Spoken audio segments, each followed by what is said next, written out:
Hey everyone, happy Friday. It's your boy Michael Henderson here, New Girl Wellness. Today we are representing the Carry Permit Fitness.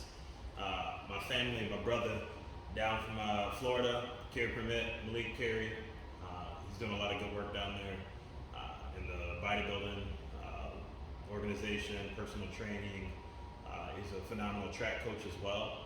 So definitely go check him out on all the social media platforms, Carry Permit Fitness. But today we are talking about a simple correlation, a simple exercise that correlates to both bodybuilding and yoga. Many people struggle with it. Many people don't like this exercise, but I love it because it's the basis of fitness to me. And that's no other exercise than the push-up, right? Push-ups. Do you love push-ups? Most people don't. But we are going to try to do our best to break down the push-up today. Contrary to his name, most people start their push-ups in a high plank position or a front-leaning rest position, right? We do this in yoga, we do this in sports, we do this in athletics, we do it in fitness, we do it in bodybuilding, right? The definition of fitness is how quickly can you get off the ground. Not how quickly, but can you get off the ground, period. And what makes that happen is a push-up. You're pushing up from the ground. You're not falling to the ground like most people do, right? So when it comes to push-ups, if you look at my hands right now, you remember yesterday we talked about the root to rise principle of yoga, right? We talked about the big strong oak tree that has its tap roots all the way deep into the earth, a solid trunk, is very well grounded, but it's still reaching for the sun. It's still reaching through the fingertips, if you will, of the branches, the leaves, trying to reach as high as it can in the sky, trying to reach the sun, right? Root to rise. If that tree wasn't well rooted, it wouldn't be able to rise that high because it would fall over in the storm, it would constantly break down, it would be slanted, right? But with a strong root system equals a strong trunk, which is grounded, which gives you stronger branches and leaves to reach higher and higher to the sky.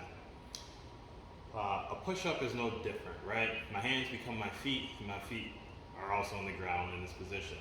But it's going to start with your hands and better yet, your fingertips. If you look at my hands right now, they're open, they're active, right? Versus closing and cupping. Most people do their push-ups like this closed cup position, right? And you'll see they'll do the push-ups and their hands will roll, right? So imagine, again, the tree trunk, your car, you standing on your feet. If your car rolls on the two wheels, it's not that safe. If that tree starts to lean over and the roots start to come out, it's not that strong and safe. If I push you and you lean over to one foot and even outside of that foot, you're gonna roll your ankle, right? So we wanna be well rooted. Go back to school, we talking about surface area, right? How much surface area can we create with not just the palm of our hands, but through the fingertips and the thumb tip as well, right? So a nice reminder is active, right? Like you're gonna give somebody a high five, and then you want to cup. You want to create a cupping right in the palm, right? So there's a cup, right? It's like you're trying to grip the ground. I always say like you're trying to grab a nice pair of butt cheeks, right? Maybe that's your own butt cheeks, who knows? Right, but you want your fingertips spread nice and actively. You want the pads of all 5 fingers or 4 plus 1 thumb pressing to the earth, which creates that cupping space between the palm, right? And that space we talked about right at the index finger earlier, that needs to be plugged in. That is the very specific point of power in your hands for push-ups, right? It's the knuckle of the index finger, which travels straight up the wrist and the inside of your arm through your shoulders, right? That's your alignment. Make a peace sign. The V of the peace sign needs to be straight forward, right? So when your hands are open, the V is forward, it's not in. Look what happens to my arm and my elbow, they bow out, which shortens my shoulder, and I'm doing horrible shoulder push-ups that's gonna destroy my shoulder capsule. That V's not out, that I would say that's better than in, right? And we're doing like a chaturanga or a gator push-up, if you will, that'll help suck those elbows in. But generally speaking, you want that peace sign, right? You want that straight forward, and what that does is ensures that your wrists are going straight across, horizontal, right? Your wrists aren't kinked this way, they're not kinked this way, and it takes a lot of pressure off your wrists. A lot of people have wrist issues when they do push-ups. And starting push-ups, if you do find yourself with wrist issues, grab yourself a dumbbell. You can do it that way as well. And the reason why we do that, because look at my wrist. It's straight. It's straight. It's straight, right? So you want that point between your index and your ring finger to be straight ahead, to be slightly out. And that's going to ensure that you have straight wrist, right? So it's directing the tension evenly throughout the hands, the wrists, the arms, and all the muscles on your back versus just putting tension on your joints, right? Your wrist, your elbows, your shoulders. So that's the first thing you want to do, and you can spend a couple days just working on this, right? I'm engaged. This whole time I'm talking to you, I'm engaged. I'm sweating. I'm not just sitting on my joints. My hands are actively gripping the ground this entire time, right? Okay, so that literally is the first thing you want to work with. If you're doing kneeling push-ups, that's fine. Drop the knees back. Are my hands active? Notice that when I go down, my hands aren't rolling, right? Or if I were to do this, they're already rolling because it's putting excruciating pain in my wrists to get them flat. So active, right? The peace sign is straight ahead, my wrists are straight, my elbows are back, and I have surface area to push. I mean, I feel like I'm holding a large piece of ground here, okay? So that's gonna be your first progression, if you will, so really focus on your hands. Once you got that down, it's can you hold a high plank? Or front leaning rest, however you want to call it. Can you hold this? Feet together, it's a little harder than feet wider. Can you hold this, not here, but up, right? I'm pushing into the ground. I'm going to show you here on my knees, but I'm pushing into the ground, right? I don't want my shoulders to collapse, right? There is a point in time that you want to do scapular push-ups. That's more of a therapeutic type push-up if you're healing shoulder injuries. A lot of people could use that, but we're not going to talk about that right now. But regardless, you want to be able to control your scapulas, right? Right? If you contract them here, you should be able to push them away. Squeeze them together, push them away. Squeeze them together, push them away. So all that action is happening before you even break at your elbow.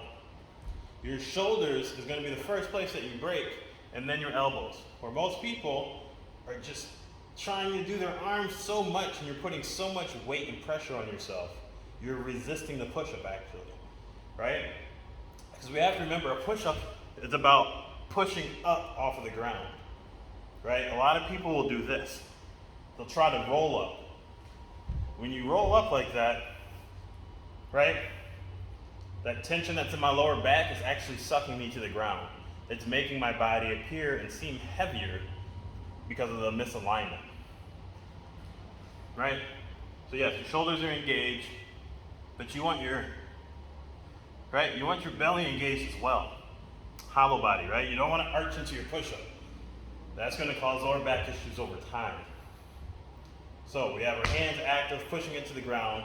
Our shoulder blades are taut, nice and tight. They're holding the tension. Okay? So that's second progression. Can you keep your shoulders? Just do scapular push-ups so you get used to that. Third progression, although a push-up is about coming off the ground, literally pushing yourself off the ground, most people struggle with the descent, the eccentric portion. Remember yesterday we talked about eccentric, concentric, and iso. The way down in the push-up is the eccentric portion of the motion. Most people struggle with that because they're trying to not fall. They're trying to resist. They're trying to get back up before they're even down. You will gain strength, incredible amount of strength by focusing on the eccentric. Obviously you want to work on the concentric part as well, but through my years of experience, most people need to strengthen the eccentric because they're afraid to come, for some reason they're afraid to flat line on their face, understandably. So we have active hands, we're pushing away from the ground, our core is tight, and we're just going to, the third progression is focus on can we lower ourselves to the ground evenly, okay? And then if you need to reset on your knees, that's fine. But can you lower to the ground evenly, not like this, and then drop. We don't want to do that. Not like this. We don't want to do that, right? That's hyperextending your lower back. That's a very intense lower back bend, right? Right? Get a little cobra action in there. And again, there's a purpose and a place for that. But we're just talking about the push-up, okay? So progression one are my hands active and wide. Okay, look at that versus this. Right, just look at the change in my hands. Look at the surface area. Boom to boom. Right? We need this. We need that. Nice, big, nice, juicy piece of meat right there. Okay, progression 1, hands. Progression 2, shoulders. Shoulders, elbows. Shoulders, elbows. Right? You have to be able to have extension and flexion in your spine. Progression 3, can you get to the ground? That video got cut off, so here's a part 2. Progression 3, can you get to the ground evenly? Progression 4 would be, can you get off of the ground? And then you have your full push-up. Again, can you get off the ground? You don't want to do this, right? Do that, right? What does that look like? Does that look like the first part of a burpee? A sprawl? Does that look like your dog's running around with the leash and the leash gets tied up on your legs and you go to fall and you can catch yourself? Right? It looks like control. You put it all together, you have push-ups. Right? Just in case people think that I'm doing them on my knees over here. Your boy's sweating, man. I'm putting in the work. I'm sweating. Active hands, shoulders aligned, my wrists are straight forward. And I guess one thing I'm going to talk about is the width of your hands. You don't want to be so wide and be doing 90 degrees here. You're going to destroy your shoulder capsule. Everything should be nice and tight, thumbs aligned with your armpits. Thumbs aligned with my armpits. And as I go down, my elbows go back at a 45-degree angle. They're not out like 90, and they're not tucked unless we're doing chaturanga, right? Then they're tucked. But a normal push-up,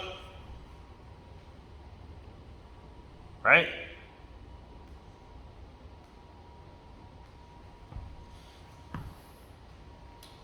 So all of that together was, I'm sweating.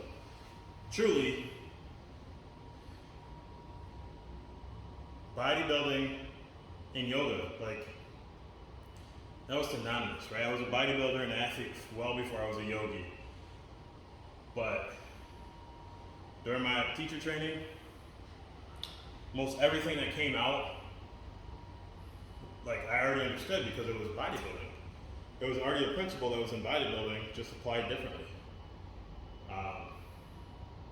Even to the point where my instructor and my peers, even world-renowned yoga instructor, Desiree Rumball, right? Her whole journey the last, 10 years has been weight training. Her daughter's a personal trainer, and this woman's been doing yoga for 40 years. Phenomenal yoga master, but she understood that she needed to complement that with musculature, with bodybuilding, with weight training, with resistance training. And resistance training starts with your body. Can you get off the floor? That literally is the basis of fitness. Can you get up off the floor? If you can't, you got to go to a retirement home, right? You need living assistance, and we don't want that.